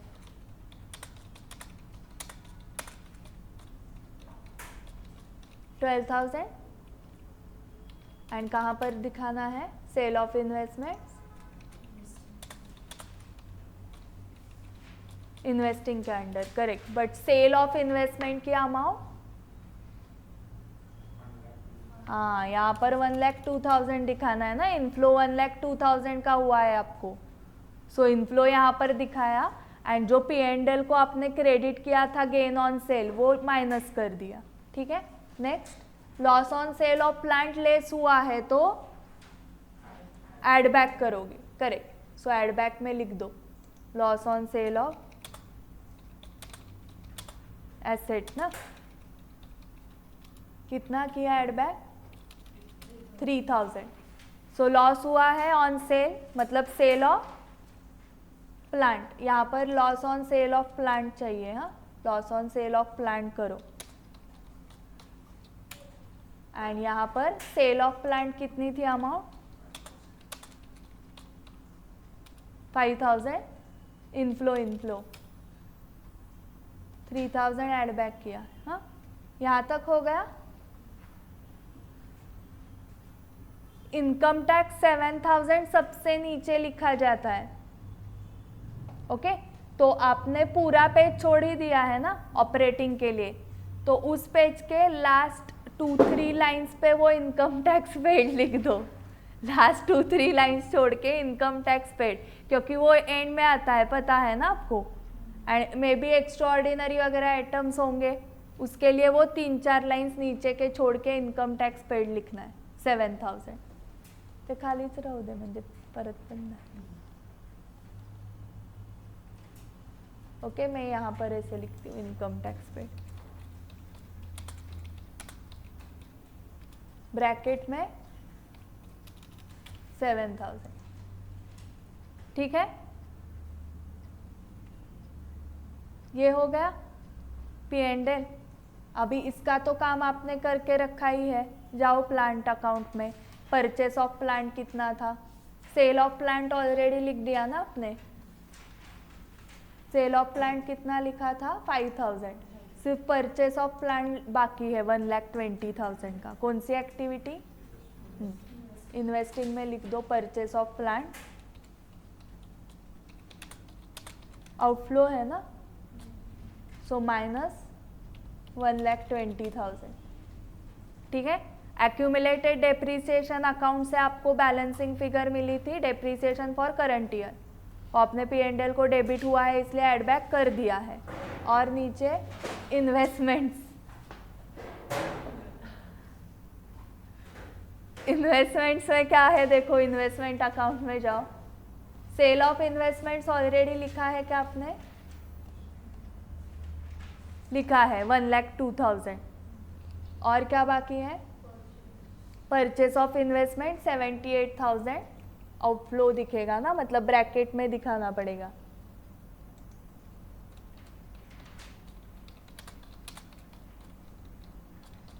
Purchase of investment bracket में 78,000. ठीक है, इन्वेस्टमेंट्स का हो गया. अभी इन्वेंट्री, ट्रेड रिसीवेबल्स, ये दोनों करंट एसेट्स है क्या, वो चेंजेस इन वर्किंग कैपिटल में आएंगे. Correct. Cash and cash equivalent आता है क्या चेंजेस इन वर्किंग कैपिटल में, नहीं, वो तो एंड में लिखोगे ना, at the beginning eight the and. Prepaid expenses again part of working capital. Share capital का क्या हुआ है 3,15,000 का 4,65,000, मतलब आपने इशू किए हैं शेयर्स कितने 4,65,000 माइनस 1,50,000 के शेयर्स इशू किए हैं. वही एडजस्टमेंट थी क्या 7th वाली, 15,000 शेयर्स ऑफ ₹10 ईच, मतलब ही 1,50,000. सो इनफ्लो हुआ है इशू ऑफ शेयर्स. कहाँ पर, फाइनेंसिंग में लिख दो इशू ऑफ शेयर्स 1,50,000.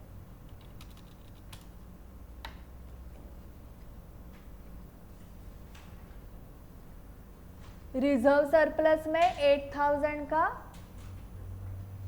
इंक्रीज है ना,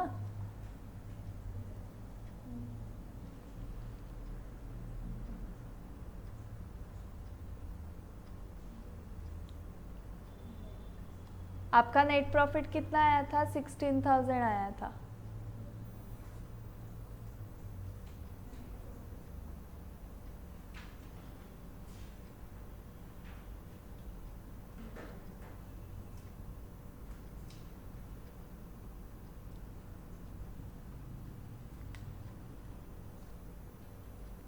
एडजस्टमेंट नंबर 8,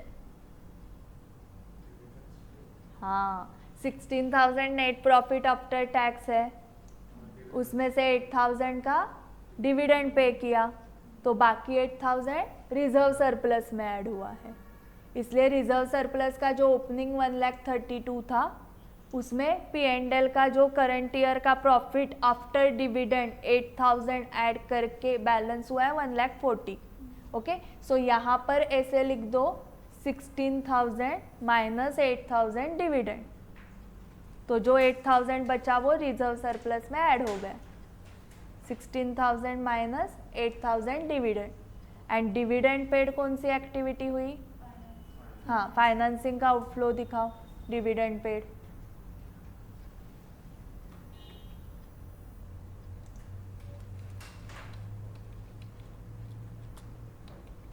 ओके, ये ऐड बैक करना है क्या P&L में?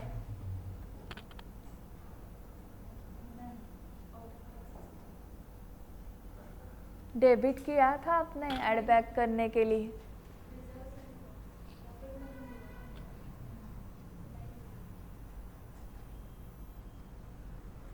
तो अजून नाही आहे कन्व्हिन्स, त्याला नाही पटले, त्याला रिझन तू एक्सप्लेन कर.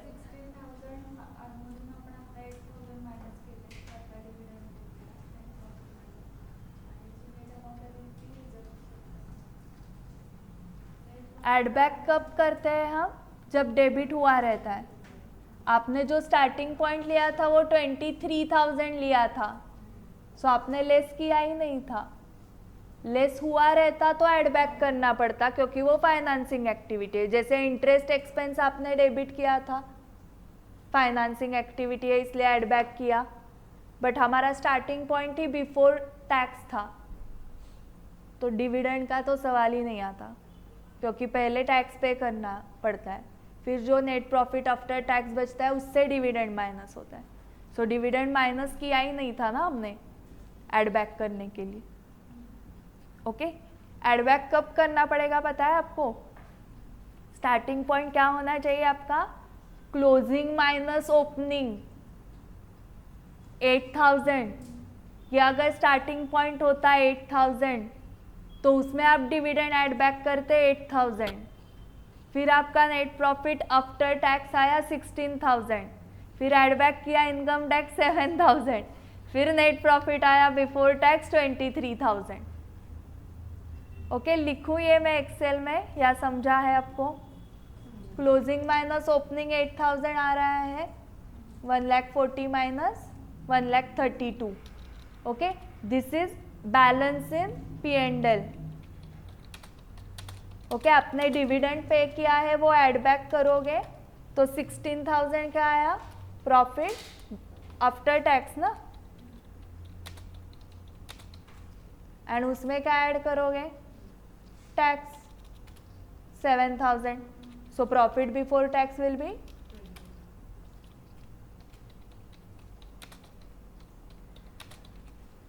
23,000. सो हमने स्टार्ट ही प्रॉफिट बिफोर टैक्स से की थी. ओके, सो यही अभी वर्टिकल में कैसे दिखेगा? 23,000 माइनस 7,000 टैक्स, मतलब 16,000 profit after tax, less 8,000 dividend, फिर 8,000 reserve surplus.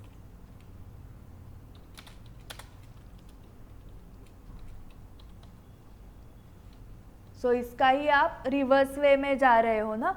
Reserve surplus, add back dividend, this is profit after tax, फिर इसमें आपने क्या किया? टैक्स ऐड कर दिया ना, तो आ गया प्रॉफिट बिफोर टैक्स पे. ये नॉर्मल हुआ, हाँ ये नॉर्मल हुआ, एंड ऊपर का रिवर्स था. 8,000 से 23 तक कैसे आए समझा, एंड 23 से 8,000 तक कैसे गए. ठीक है, सो अभी हमने स्टार्टिंग पॉइंट 23 लिया है, जिससे डिविडेंड लेस होना बाकी ही था. अगर लेस किया रहता तो रिवर्स कर देते effect add.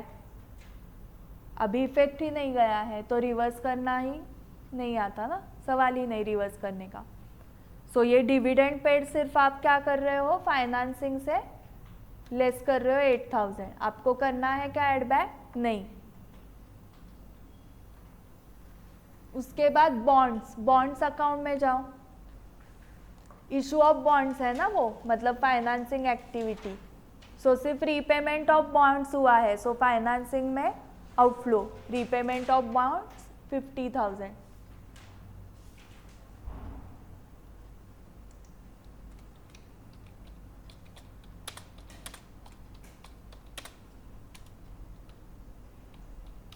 Minus 50,000. Okay,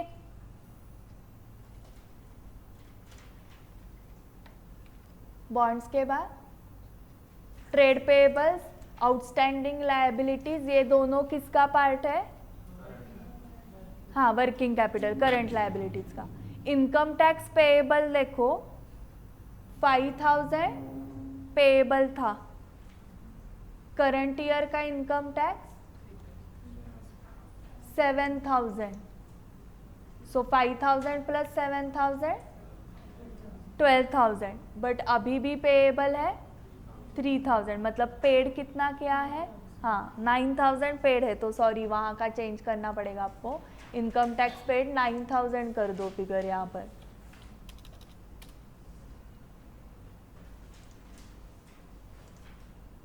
okay, and यहाँ पर कैलकुलेशन लिखो ब्रैकेट में. ओपनिंग था 5,000, मतलब पहले का भी पेएबल था लास्ट ईयर का. फिर करंट ईयर का कितना आया? 7,000 माइनस पेंडिंग कितना है? 3,000. So income tax paid is 9,000, but income tax for the year is 7,000. सो अगर आप 16,000 से स्टार्ट करते नेट प्रॉफिट आफ्टर टैक्स, तो एड बैक करते 7,000, बट इनकम टैक्स पेड 9,000. सो यहाँ पर भी लिख दो 16,000 प्लस 7,000, ऐसे वो 23,000 आया है. अभी सिर्फ क्या बाकी है? Working capital changes. सो पहले कैलकुलेट करो operating profit before working capital changes.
Operating profit before working capital changes.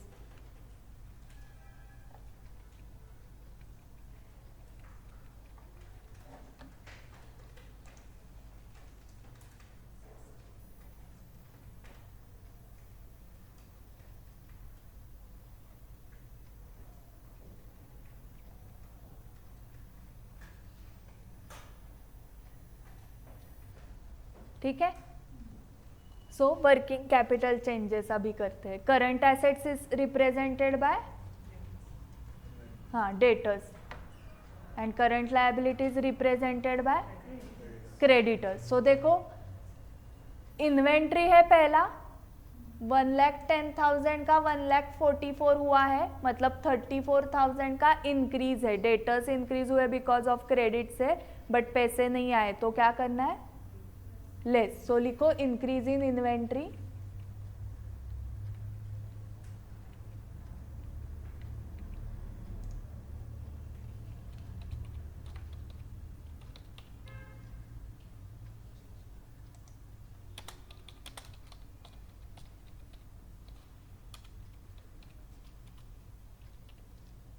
Bracket में 34,000.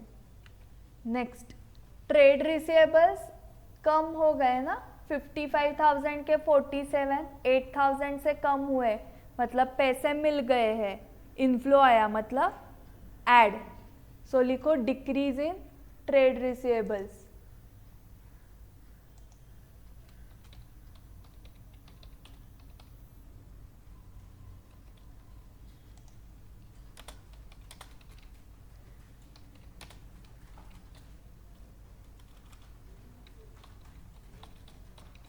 Decrease in trade receivables, inflow है 8000 का, ठीक है।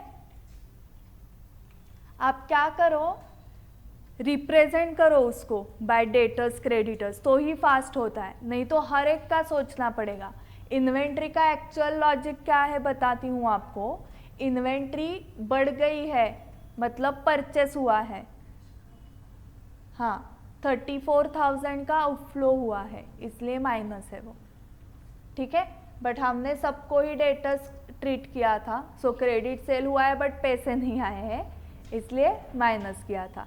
एक्चुअल लॉजिक क्या है उसका कि इन्वेंट्री कब बढ़ेगी, ऐसे ही नहीं बढ़ेगी ना ऑटोमेटिक, परचेस किया तो ही इन्वेंट्री बढ़ेगी। सो 34,000 का परचेस किया है, ठीक है, इसलिए माइनस करना है। बट हम एक ही लॉजिक लगाएंगे डेटर्स एंड क्रेडिटर्स वाला, सो अलग अलग हर एक आइटम के लिए नहीं सोचना पड़ेगा आपको। अभी कैश का छोड़ देना है। प्रीपेड एक्सपेंस 5,000 का 1,000 हो गया, मतलब रिड्यूस हो गया। सो डेटर्स रिड्यूस हुए मतलब पैसे आ गए ना, so inflow. So decrease in prepaid expenses, add 4,000।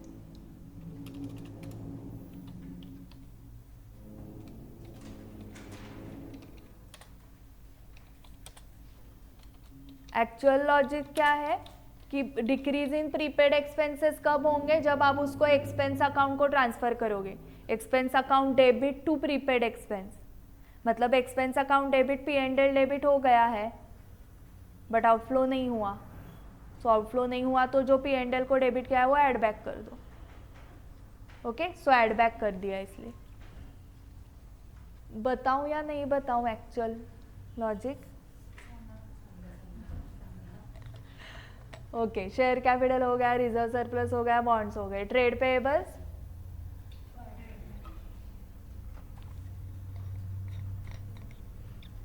Trade payables क्यों बढ़े, क्योंकि क्रेडिट परचेसेस किए, मतलब डेबिट हुआ रहेगा ना ट्रेडिंग को, परचेसेस हुए, बट पेमेंट किया है क्या आपने, नहीं किया, तो परचेस को जो डेबिट किया था वो रिवर्स करना पड़ेगा। So add back. So increase in trade payables 7,000, add back.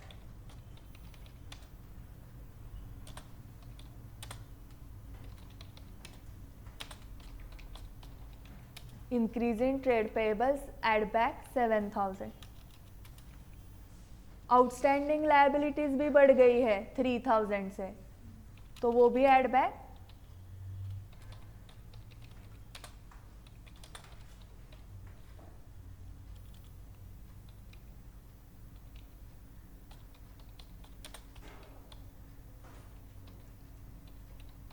ठीक है। सो अभी ये सब करके आपको मिल जाएगा ऑपरेटिंग, हाँ, कैश जनरेटेड फ्रॉम ऑपरेशंस लिख दो।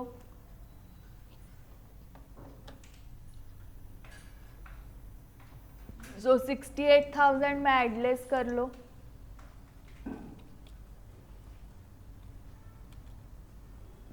$68,000 तक हम आ गए थे ना, that was operating profit before working capital changes. So after working capital changes अभी जो जनरेट होगा that is not profit, that is cash. So cash generated from operations.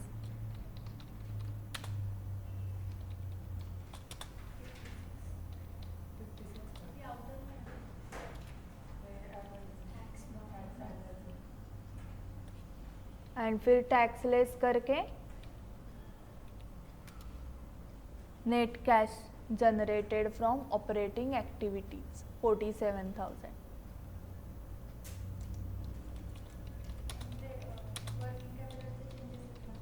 हाँ, हो net cash generated from operating activities.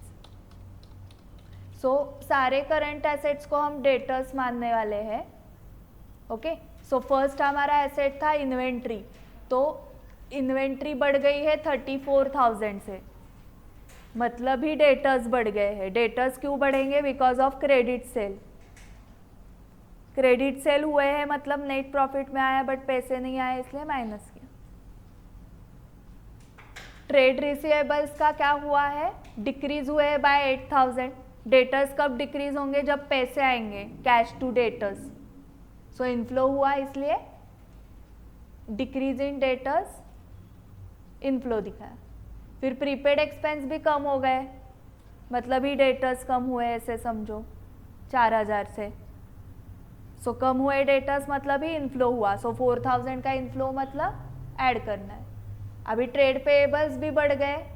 Trade payables बढ़े because credit purchases हुए। सो जो debit हुआ था वो पेमेंट ही नहीं किया तो ऐड बैक करो। सो क्या किया आपने? 7,000 का add back and same for outstanding liabilities. Liability बढ़ गए मतलब वहाँ पे कुछ तो एक्सपेंसेस बढ़े होंगे ना P&L को। Salary account debit to salary payable like this. So P&L को डेबिट तो किया है बट पेमेंट नहीं किया इसलिए ऐड बैक। ठीक है। लायबिलिटीज कम हो गए तो बहुत इजी है। कब कम होते हैं? पेमेंट करने के बाद। सो आउटफ्लो लायबिलिटीज कम हुए तो। ठीक है।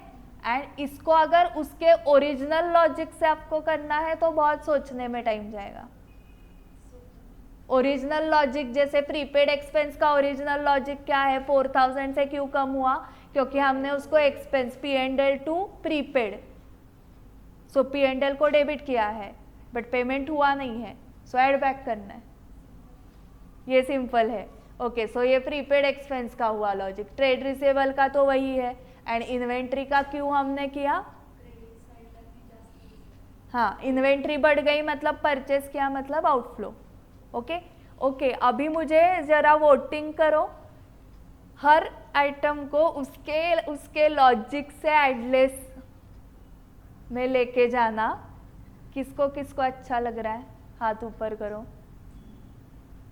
Okay, maximum. And her current asset को डेटर मानना एंड हर करंट लायबिलिटी को क्रेडिटर मानना।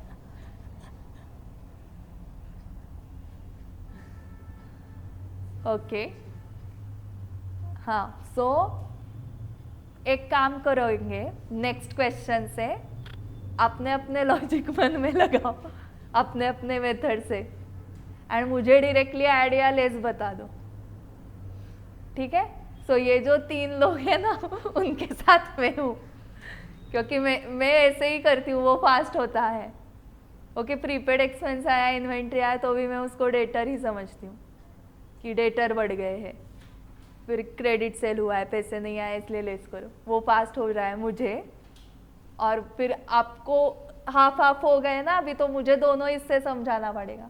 एंड यूट्यूब वाले तो नेक्स्ट वीडियो देख लेंगे, कुछ समझ में ही नहीं आ रहा मैम का क्या चल रहा है। सो आप डायरेक्टली एडलेस बता दो, अपने अपने मन में करो। ओके, डेटर क्रेडिटर का लॉजिक या उस पर्टिकुलर आइटम का लॉजिक लगा के। ठीक है, मैं दोनों मेथड आपको बताए।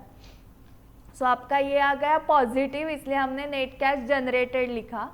इन्वेस्टिंग में क्या सीन है?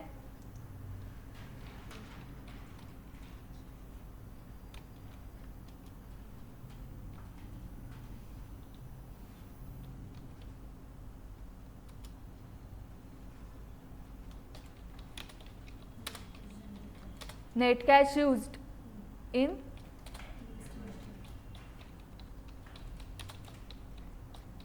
investing activities and financing का क्या है? पॉजिटिव है ना? So net cash generated from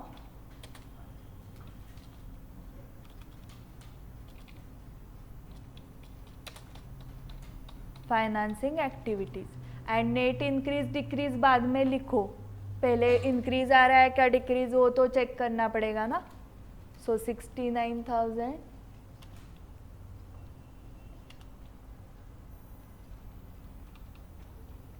तीनों एक्टिविटीज का क्या हो रहा है? 31 net increase in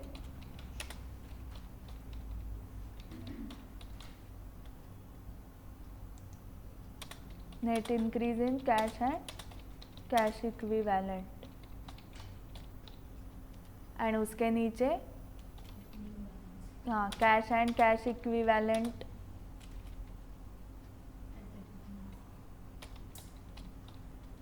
at the beginning of the period, cash and cash equivalent at the end of period.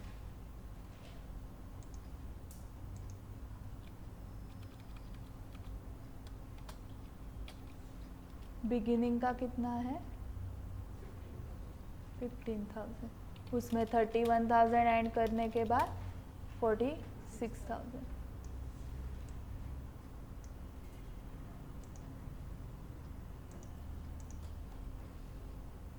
आपका वो पेजेस में बैठ गया क्या perfect?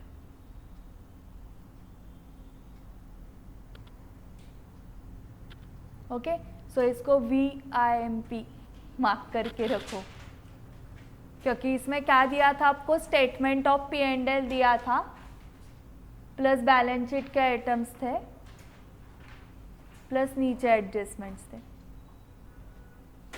Okay,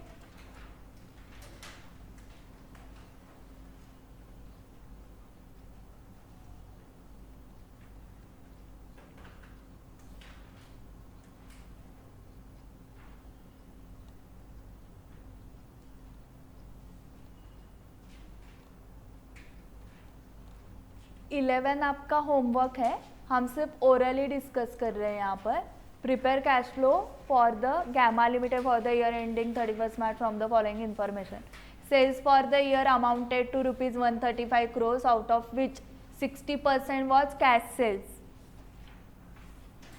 Second, purchase for the year amounted to 55 crores, out of which credit purchases was 80%.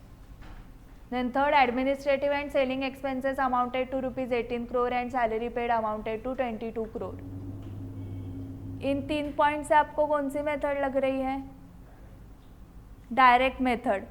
So directly cash sale लेने हैं, so 135 का 60% लोगे directly cash sales, inflow under operating, purchases outflow under operating. But कितना लेना है purchases? 55 crore का 20% ना, क्योंकि 80% इज क्रेडिट परचेसेस, तो 20% cash purchases. Administrative selling expenses 18 crore, outflow under operating, salary paid outflow under operating. Fourth पढ़ो, the company redeem debentures of ₹20 crore at a premium of 10%. So 10% of 20 is 2 crore.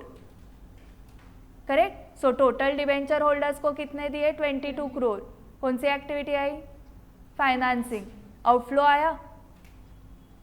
Financing में redemption of debentures लिखोगे 22 crore।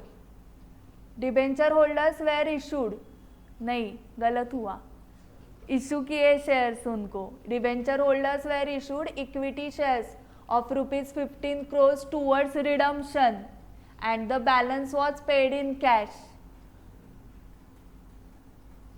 So देखो कि जो debenture holders है उनको 22 करोड़ देना था ना टोटल, बट वो 22 करोड़ कैश में नहीं दिया उनको 15 करोड़ के हमारे शेयर्स इशू किए। ओके, सो एंट्री देखो कैसे होती है उसकी, debentures account debit,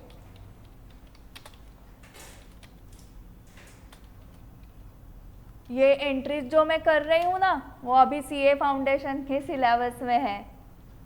debentures account debit 20, premium on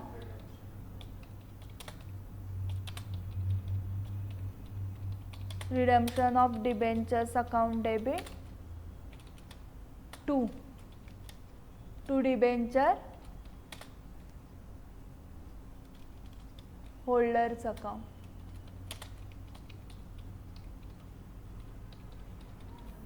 ₹22 crore total payable है।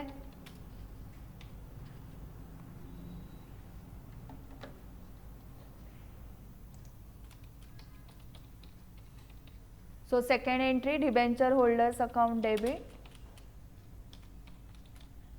22 करोड़। टू शेयर कैपिटल कितना, इक्विटी है क्या या सिर्फ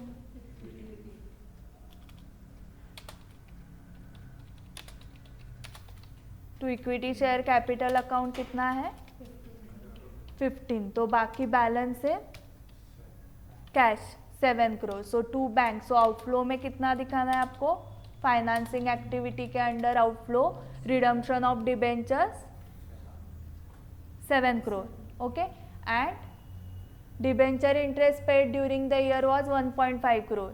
सो डिबेंचर इंटरेस्ट भी फाइनेंसिंग के अंडर आउटफ्लो। आप मेथड कौन सी लगा रहे हो, डायरेक्ट। सो डायरेक्ट है इसलिए एडबैक वगैरह कुछ नहीं करना पड़ेगा, डिबेंचर इंटरेस्ट एडबैक नहीं करना पड़ेगा, premium on redemption of debentures add back नहीं करना है क्योंकि मेथड ही डायरेक्ट है। वो एडबैक वगैरह कब करना पड़ता है, इनडायरेक्ट मेथड में। डिविडेंड पेड फाइनेंसिंग का इनफ्लो, इन्वेस्टमेंट कॉस्टिंग 12 करोड़। हाँ मैंने क्या बोला, डिविडेंड पेड फाइनेंसिंग का इनफ्लो बोला, okay outflow. And investment costing 12 crore were sold at a profit of 2.4 crore. So sale of investments inflow under investing amount 14.4 crore. Profit on sale दिखाना नहीं है, ऑपरेटिंग से लेस नहीं करना पड़ेगा क्योंकि कौन सी मेथड है, डायरेक्ट। असं मध्ये मध्ये आठवण करून द्यायची स्वतःला एग्जाम मध्ये पण, ऐसे बार बार खुद को रिमेंबर करके देना है कि हम डायरेक्ट मेथड यूज कर रहे हैं, सो गलत नहीं जाएगा। नहीं तो हमें क्या क्लिक होता है, अरे प्रॉफिट ऑन सेल वहाँ से लेस करना है, तो वहाँ पर दिख रहे कैश सेल और उससे माइनस हो रहा है profit on cell. So that will be the hybrid method invented by CA student. It is not given in AS3. Okay. Then next, rupees 8 crore was paid towards income tax during the year. Operating से less. A new plant costing 21 crore was purchased in part exchange of an old plant. The book value of the old plant was 12 crores, but the vendor took over the old plant at a value of rupees 10 crore only. The balance was paid in cash to the vendor.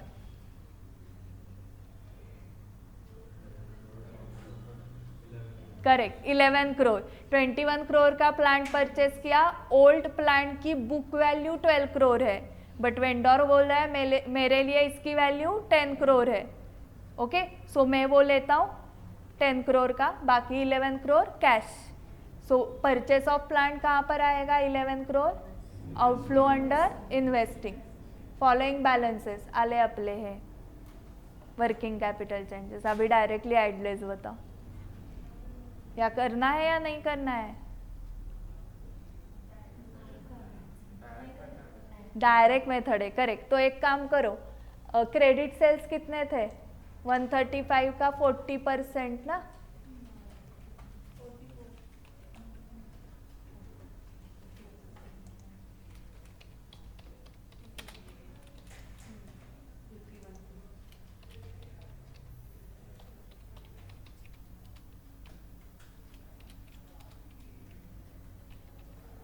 मुझे फटाफट amounts बताओ। To balance brought down कितना है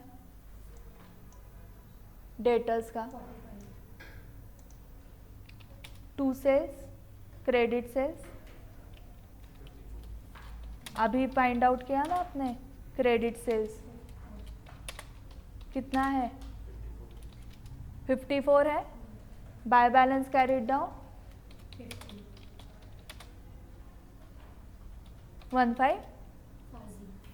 50 so balance find out करो, that is the cash receive from debtors, okay. Life में positive सोचना है, ma'am वो बैड डेट्स भी हो सकते हैं, मैम वो डिस्काउंट अलाउड भी हो सकता है, ऐसे नहीं, वो बाकी के पैसे आ गए हैं, ऐसे पॉजिटिव सोचना है, ठीक है। सो 49 इज बाय बैंक अकाउंट, ठीक है। अगर उन्होंने दिया है तो ही बैड डेट्स वगैरह है, आप क्यों निगेटिव सोचते हो कि बैड डेट्स हुए रहेंगे, डिस्काउंट अलाउड किया रहेगा। हमें हमेशा कैसे सोचना है, positive. So cash receive from debtors ये लिखना पड़ेगा ना डायरेक्ट मेथड में, कितना 49। सो सेम क्रेडिटर्स का भी अकाउंट करना पड़ेगा क्या, हाँ। सो क्रेडिटर्स का बताते जाओ मुझे, ओपनिंग क्लोजिंग, एंड जो दिए हैं परचेसेस उसके 80% क्या थे? हाँ, तो वो अमाउंट बताओ। चलो पहले opening, by balance brought down,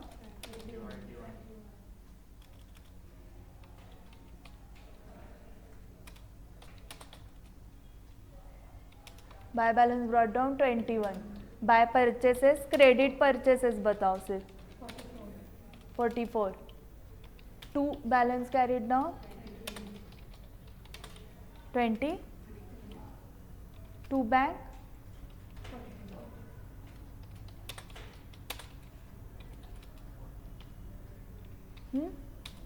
so payment of creditors outflow 42 under operating activity and cash and bank का पता है आपको, बिगनिंग एंड एंड वाला।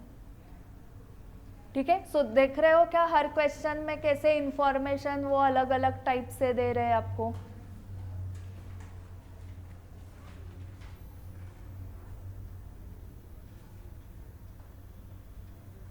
सो ये अभी आप होमवर्क के लिए आपको लिखना है एंड नोट्स भी लिखने हैं ना, नोट्स भी लिखने हैं उसके, नॉन कैश आइटम वगैरह है तो आज का होमवर्क क्या है? इलस्ट्रेशन 11। ओके, हमारा 6 हो गया, 7 नहीं हुआ, 8 हो गया है, 9 भी हो गया, सो 10, 7 के बाद 10, 11 आप कर रहे हो ना, 12 हो गया ना। सो 3 इलस्ट्रेशंस बाकी है एंड प्रैक्टिकल क्वेश्चंस में आपने क्या क्या किया? 8, 9, सो उसका 10, 11, 12 एंड 13। प्रैक्टिकल क्वेश्चंस 4 बाकी है एंड इलस्ट्रेशंस 3, ऐसे 7 क्वेश्चंस बाकी है। ओके